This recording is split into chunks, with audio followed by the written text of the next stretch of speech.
Pare, sabi sa poster niyo, naka-sale daw to. Pero bakit dito sa resibong binayaran ko, walang discount?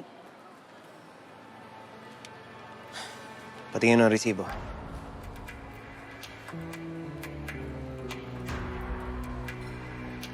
May minimum amount na kailangan kayo ma-reach bago nyo makuha yung discount.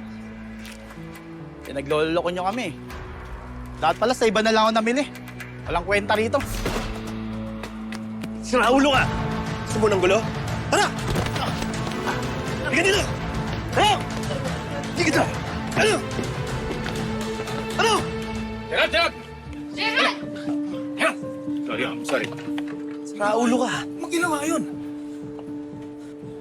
Sinaktan niya ako. Ganito ba mga tawan nyo rito?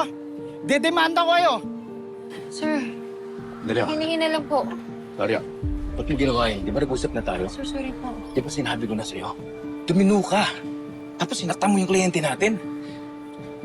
Wala kang magawang mabuti. Dad, please, pag-usapan natin to ng mahinahon. Alam ko may pinagdadaanan ka, Gerald. Pero please, huwag mo ilalabas dito sa trabaho yung mga problema mo sa mundo. Ba't ako sinisisi mo? Hindi nyo ba tatanungin kung ano ginawa nun? Hindi na importante yun.